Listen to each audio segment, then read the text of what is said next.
김민석에 대한 주장 타당성 심층 분석. 게요. 김민석 의원에 대한 여러 의혹과 음모론적 주장이 있습니다.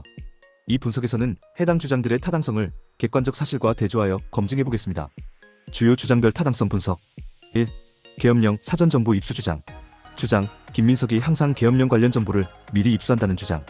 검증 결과 타당성 높음. 김민석 의원은 2024년 8월 17일부터 계엄령 준비서를 지속적으로 제기했습니다.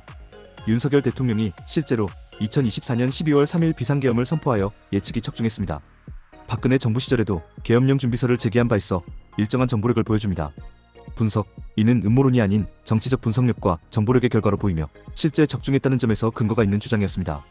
2. 영어 연설문 사전 준비 의혹. 주장. 계엄령을 미리 알고 완벽한 영어 연설문을 준비했다는 주장. 검증 결과 타당성 불명확. 김민석 의원이 계엄령 당일 영어로 연설한 것은 사실입니다. 그러나 연설문 준비 시점과 내용의 완성도에 대한 구체적 검증은 필요합니다. 김민석 의원은 미국 유학 경험이 있어 영어 구사 능력이 있습니다. 분석. 영어 능력이 있는 정치인이 급박한 상황에서 연설한 것일 가능성과 미리 준비했을 가능성 모두 존재하므로 추가 검증이 필요합니다. 3. 계엄령 해제 표결 불참 의혹. 주장 감기약을 핑계로 표결에 불참한 것이 의심스럽다는 주장. 검증 결과 타당성 중간. 김민석 의원이 계엄령 해제 표결에 불참한 것은 사실입니다. 여의도 거주로 국회와 가까운 거리임에도 불참한 점은 의문이 제기될 수 있습니다. 그러나 감기약 복용이라는 개인적 사정의 진위는 확인하기 어렵습니다. 분석. 불참 자체는 사실이나 그 이유와 의도에 대한 추측은 확실한 근거가 부족합니다. 4.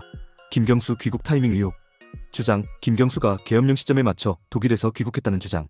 검증 결과 타당성 불명확. 김경수의 귀국 일정과 계엄령 발생 시점의 정확한 연관성에 대한 구체적 정보가 부족합니다. 단순한 시기적 일치만으로 의도적 계획이라고 단정하기는 어렵습니다. 분석. 추가적인 사실 확인 없이는 우연의 일치일 가능성이 높습니다. 5. 내각제 음모론. 주장. 김민석이 내각제 개헌을 통해 권력을 잡으려 한다는 주장. 검증 결과 타당성 낮음. 김민석 의원이 과거 내각제 관련 발언을 한 것은 확인됩니다. 그러나 이를 개인적 권력욕과 연결하는 것은 지나친 추측입니다. 내각제 논의는 정치권에서 일반적으로 제기되는 제도적 논의입니다. 분석. 정상적인 정치적 논의를 음모론으로 해석한 것으로 보입니다. 종합평가. 타당성 있는 주장. 계엄령 예측의 정확성. 김민석 의원의 계엄령 관련 경고는 실제로 적중했으며 이는 정치적 분석력을 보여주는 사례입니다. 검증이 필요한 주장. 영어 연설문 준비 시점. 김경수 귀국 일정의 연관성. 계엄령 표결 불참의 진짜 이유. 타당성이 낮은 주장. 내각제 음모론. 지나친 추측에 기반한 해석. 종합적 배후 조종설. 개별 사실들을 억지로 연결한 음모론적 접근. 이재명 대통령의 김민석 총리 지명이라는 정치적 현실과 근본적으로 맞지 않습니다. 만약 해당 주장들이 사실이라면 이재명이 정치적 자살행위를 한 것이 됩니다. 민주당 전체가 검증 시스템을 포기한 것이 됩니다. 언론과 국정감사가 모두 실패한 것이 됩니다.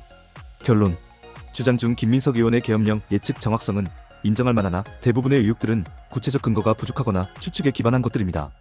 특히 내각제 관련 음모론은 정상적인 정치적 논의를 왜곡 해석한 것으로 판단됩니다.